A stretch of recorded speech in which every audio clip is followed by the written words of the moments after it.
జోగులాంబ గద్వాల జిల్లా కాంగ్రెస్ పార్టీ కార్యాలయంలో మాజీ జిల్లా పరిషత్ చైర్పర్సన్ సరితా తిరుపతయ్య తీవ్ర వ్యాఖ్యలు చేశారు. తాను పూర్తిగా కాంగ్రెస్ పార్టీ లైన్ కు కట్టుబడి పనిచేస్తున్నామని స్పష్టం చేశారు. నేడు రాహుల్ గాంధీ, మీనాక్షి నటరాజన్, మహేష్ కుమార్ గౌడ్, దామోదర రాజనరసింహ, వాకిట శ్రీహరి, ఏఐసీసీ కార్యదర్శి సంపత్ కుమార్ వంటి రాష్ట్ర జాతీయ నాయకులను ఈ ప్రాంతంలోని కొందరు నాయకులు అవమానించారని ఆరోపించారు. పార్టీని ధిక్కరించి వ్యవహరిస్తుంది ఎవరన్నది పార్టీ చూస్తుంది. సో ఎవరి మీద ఏ యాక్షన్ తీసుకోవాలో పార్టీ తీసుకుంటుంది కదా. పెద్దలుగా ఉన్నారు, నేను ఎందుకు మాట్లాడతాను?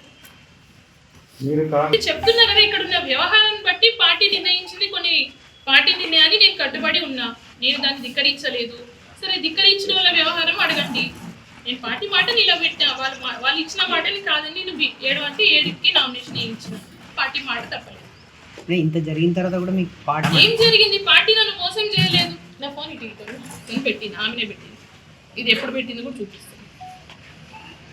ఇదైతే ఫేక్ కాదు కదా, నేను ఓవరాల్గా చెప్పిన ఫేక్ అవ్వదు. కాంగ్రెస్ పార్టీకి పనిచేసింది, దీంట్లో ఎలాంటి సందేహం లేదు.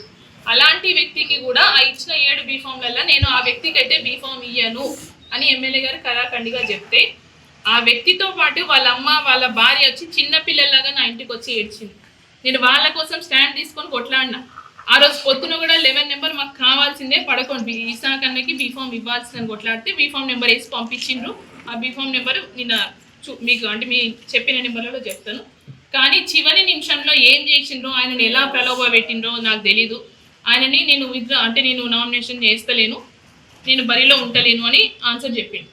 అంటే నేను బీఫామ్ రాకపోతే ఆత్మహత్య చేసుకుంటా చచ్చిపోతా అన్నోడు నేను వరిలో నుంచి పక్కకు తప్పుకుంటున్నా అంటే ఆయన మీద ఎంత వదిన. గద్వాల్లో మనం చెప్పుకోవాలంటే ప్రజాస్వామ్యాన్ని కాలదండి. గద్వాల్లో వ్యవస్థ నడుస్తుంది, రాజకీయ వ్యభిచారం నడుస్తుంది ఇక్కడ. ఇది నడిచినంత కాలం మన ప్రజల్ని, పేద ప్రజల్ని తొక్కేసుకుంటూ పోతారు తప్పించి వీళ్ళకి మేలు జరగదు, అభివృద్ధి జరగదు.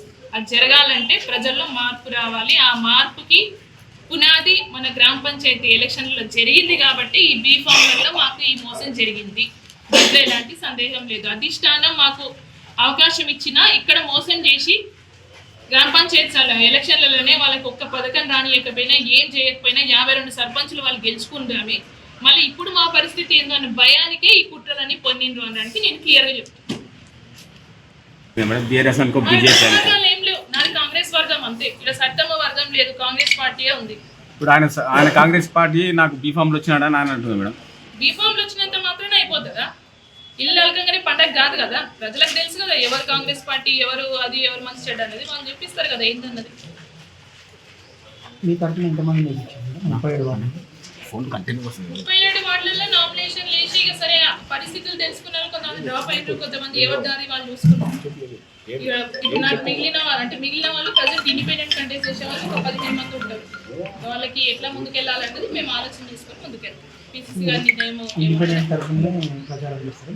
పిసిసి గారి ఆదేశాలు ఎట్లా ఇస్తే అట్లా ముందుకు మూవ్ అవుతారు. నేను పార్టీకి కట్టుబడి ఉన్న వ్యక్తి, పార్టీ ఎట్లా నిర్ణయిస్తే అట్లా ఇస్తాను. నేషనల్ పార్టీ, కాంగ్రెస్ పార్టీ అంటేనే నేషనల్ పార్టీ. ఇది ఒక కుటుంబానికో ఒక వ్యవస్థకో పరిమితమైన పార్టీ కాదు. పైనుంచి మల్లికార్జున ఖార్గే గారి నుంచి రాహుల్ గాంధీ గారు కావచ్చు, అంటే మన రాష్ట్ర ఇన్ఛార్జ్ మీనాక్షి అంటే ఒక స్టెప్ వ్యవస్థ అందరి కోఆర్డినేషన్తో పోతారు తప్ప ఇక్కడ ఒంటెత్తుపోకడ పోయి ఒకటే నాయకుడు ఒకటే వాడు చేస్తే నడుస్తుంది అనే వ్యవస్థ ఉండదు మా దగ్గర. దానికి ఇప్పిస్తున్నారు ఇక్కడ. అంటే అర్థం చేసుకోండి, గద్వాల